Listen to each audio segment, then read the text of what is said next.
Welcome back to the channel. If you're new, welcome. Thanks for joining. Please don't forget to hit the like and subscribe button and the notification bell so you know when I post a new video.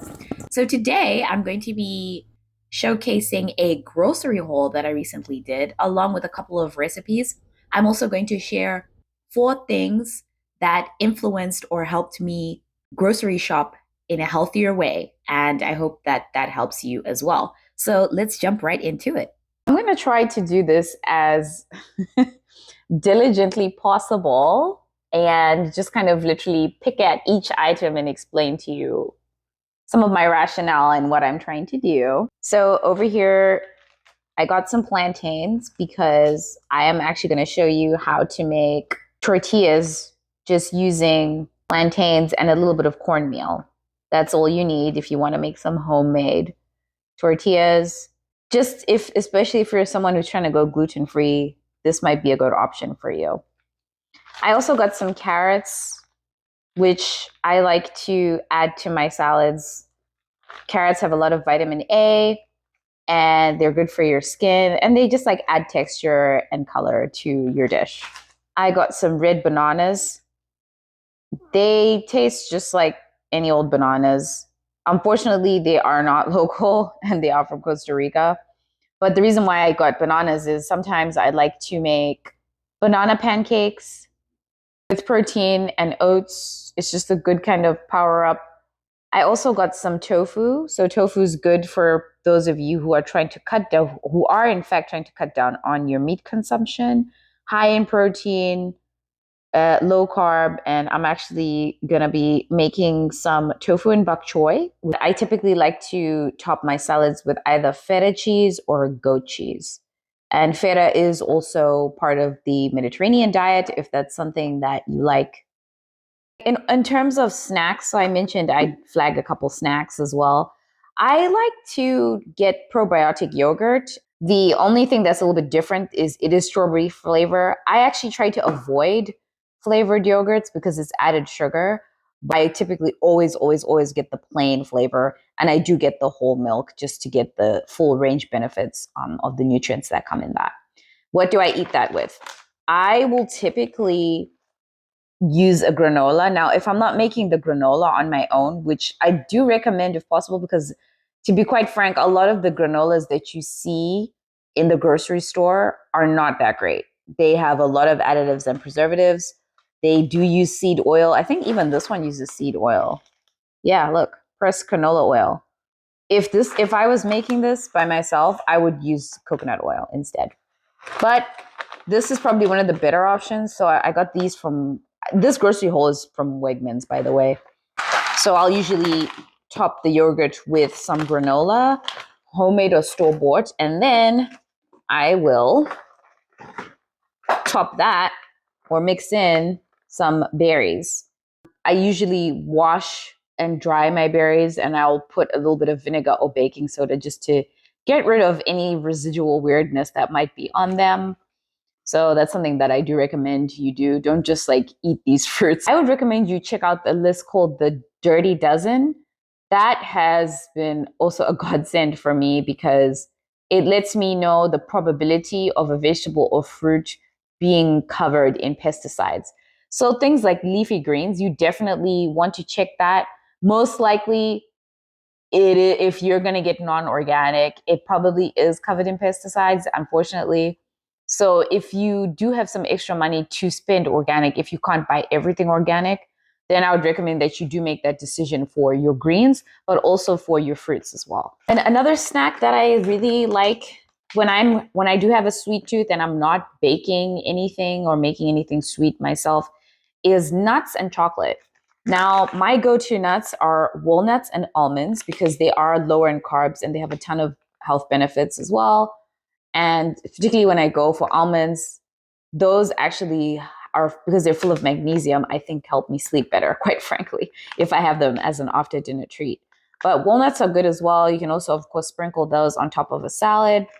And I like to chop up some chocolate to eat with the nuts if I am craving something sweet. I try to go for sustainably sourced chocolate that has at least 70% cacao, because after that, you're just eating a bunch of sugar. anything that's lower than that. Some people find that kind of chocolate quite bitter, but I think that it's worth making that decision from a functionality standpoint. The other thing I grabbed were some oils. So typically, I keep 2 oils in the house, olive oil and avocado oil.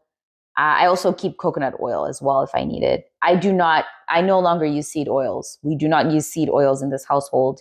Unfortunately, a lot of restaurants still use that. So when you go out to eat, you should just presume that that's what's happening unless they tell you otherwise. This is also how I dress my salads. I typically avoid using some of the store-bought dressings as well because most of them have preservatives, or I'll just make one myself using some oil and an acid and some other spices and things like garlic. Oh, another snack that I like to have actually are combining avocados with some wild caught sardines, right? So non-GMO wild caught, right? So even though fish in the wild can have other contaminants, it is always better to get wild caught if you can versus like farm raised. So I'll usually combine the sardines with some avocados, which also go into my salads, with some kimchi. All right, so I got some kale. So that's going to be part of a salad that I'm going to be enjoying for the rest of the week. I'll also show you kind of how I quickly put together some of my go-to weekly salads. And speaking of which, I do want to add some roasted beets. So I got some of those. It's probably one of the first things I'm going to cook because they need some time in the oven. I also got some bok choy. Now, bok choy is also really good for you. And I'm going to cook this down with the tofu. I think I mentioned that earlier. I do get vegetables like arugula, kale, bok choy, Brussels sprouts if I can find them, and broccoli sprouts. Now, this is where some of the functional eating comes in.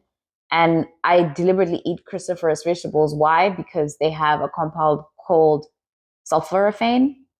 And it's known as an anti-cancer compound. Again, I have to keep throwing in the disclaimer. I'm not a doctor. I'm just telling you what I've researched and what I've heard doctors say. So this is something that I always, always, always add to all my salads if I can get it. I'm going to be using the mushrooms to make this spaghetti squash and basically make like a sort of like pasta dish with the basil and the mushrooms. So that's going to be really good. And I hope you enjoy that recipe. One thing that's important that I just wanted to mention with the peanut butter. So peanut butter can just be filled with all types of nonsense. So I always, always, always try to make sure that I am getting the best kind possible. And as you can see, they make it pretty clear, even on the front, only peanuts and salt, because there are some peanut butters that have all types of weird things in there. And, double checking here, right? It says dry roasted organic blanched peanuts and salt.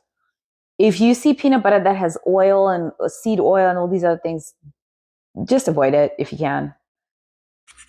I hope you found that overview of the grocery haul useful. We're now going to go into the recipes, something for breakfast, something for lunch, and something for dinner. And then I'll share the 4 things that influenced my approach to grocery shopping and the way I try to eat healthier in general.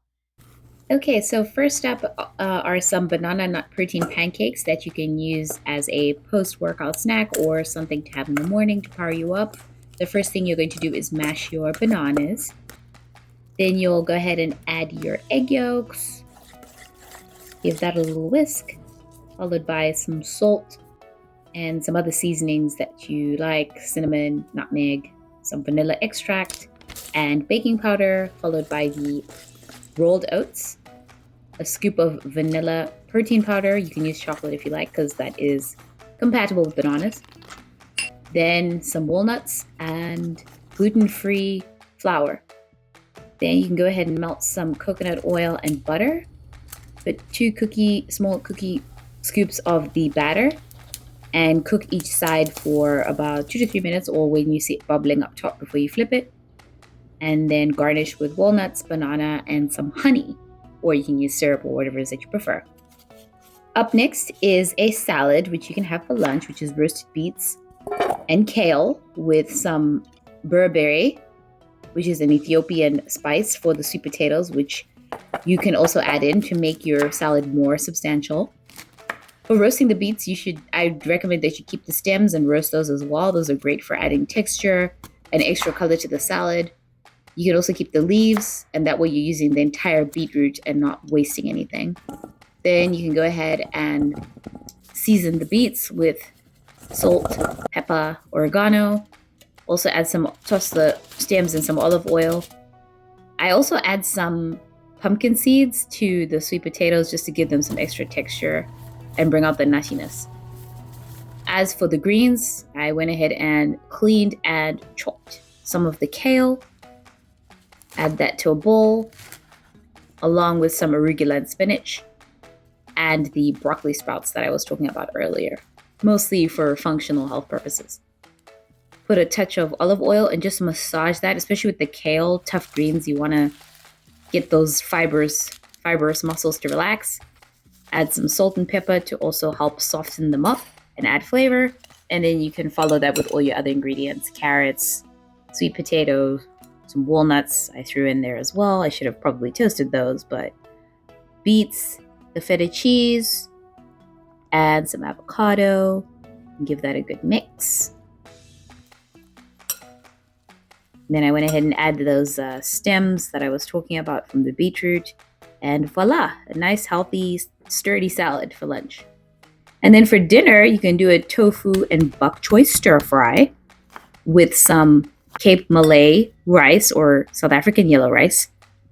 First, you can start with the tofu and bok choy. Just chop some of your onion and prepare your bok choy and your tofu. First thing I do is dry it out and then make the sauce. The ingredients for the sauce are in the description box. You're going to start off with some minced garlic and then add everything else. You've got soy sauce and a bunch of other things that you can add in there. Some seasoning, cornstarch, water, sugar, maybe some chili flakes if you want a little kick. And then you're going to whisk that and finish prepping your tofu by chopping it into cubes or however else you like to portion it. And then once your ingredients are prepped, you can turn your attention to the rice. Now for the rice, you're first going to melt some butter or add some oil, followed by your seasonings and the sugar, also in the description box, some salt. Give that a good mix. Wash and add your rice. Give that a mix and cook it for maybe like a minute or two, followed by your water broth and bay leaves. Then back to the tofu. You can season it with some salt and pepper. Then you're going to sweat out your onions and then add the tofu and then remove it from the pan just to give it a little sear, followed by the bok choy. And then take that out of the pan and add your sauce. Start to thicken it. And then you can return the tofu back to the skillet or pan. Gently mix that in because, it's going to be fragile. You can also add in your bok choy. Turn your attention back to the rice just to make sure it's done. And then at that point, you can get to plating once everything is done. In terms of timing for the rice, just follow the instructions on the box. I used brown rice, so I did that accordingly. And for the tofu, you want to cook it for at least 10 minutes in the sauce. Since I used the extra firm kind, it was important for the tofu to be a bit chewy after simmering. So you can just keep testing and checking and seasoning to taste. All right, so now I'm going to go full circle and explain the 4 things that influence my healthier shopping habits. First one is actually somebody who I follow on YouTube and other platforms. His name is Dr. Berg. And I don't know, I'm not going to kind of rattle on about his background. I just recommend that you go check him out. Shout out to Dr. Berg. Thank you for sharing all the insights you share. But he does a really great job of making information about nutrition just accessible to like the everyday person. And he has taught me a lot about functional eating and just really taking into consideration like the connection between my diet and health outcomes. The second thing that I would say influenced me was discovering an app called Fujicate. I hope I'm saying it right. Basically, you can scan the barcode of any type of food or type it in. And if it's in the system, which I would say most things are, there are times that I've tried to scan something and it doesn't pop up. but they basically will give the item like a grade, right? And like give you some of the nutritional like yays or nays about it so that you make an informed decision about whether or not you want to put it in your basket. This is something that I noticed that they do for you in Portugal when I went there. They literally will put like A, B, C, D on a food item. So the buyer immediately is aware of they're making an informed decision. And I really hope that the US starts doing that much more aggressively.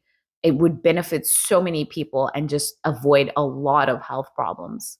The third thing that made me be hyper aware when I'm grocery shopping and just taking into account what I'm going to eat during the week is personal to myself. So I'm someone who has suffered in the past from acid reflux. I've also had issues with digestion, and those your digestive system is connected to just everything, right? It did force me to really kind of reevaluate what it was that I was consuming. And for somebody like me who, is a recipe developer, a content creator, a food blogger, that was a really tough decision that I had to make. But I think in the long run, it's going to benefit me positively to be a lot more mindful about what I eat, having to avoid certain things. Even if I really want to eat it, I can't just do that. Last but not least is this book right here. Now, I do have a video up where I talk about different books that I think that you should read if you're like a foodie or someone who's just interested in food as a subject like I am. And this book by Michael Greger, I actually saw it in a health store in Washington, D.C. And the title, of course, I mean, just brilliant. I said, I have to read this book. I looked up the reviews, they were very positive. Of course, like everything else, everyone else, he has some naysayers, but I think ultimately what I gleaned from this book, again, is the connection between your health and what you put in your mouth. There's a direct correlation. It's unavoidable. And I think more and more people are becoming conscious of this. You really want to make smart decisions. And if you do understand some of the science behind why these authors, these doctors, these nutritionists are coming out with these books, you'll be able to make more informed decisions. And this book does get into detail about very specific health ailments and how certain things you can eat or avoid can help that. It does promote the vegetarian/vegan lifestyle. I have been on and off with that for my own reasons. I currently do eat meat, but even if you do eat meat, I think that there's a lot to gain from reading this book either way. So, highly recommend you check it out. And I just wanted to point to that as something that did influence my thinking around food. In the next video, I'm going to be sharing 4 tips to consider when you're actually in the grocery store or even shopping online. Some things to look out for that I personally use that I think will be very helpful to you. So stay tuned for that. And thanks so much for watching. I'll see you in the next one.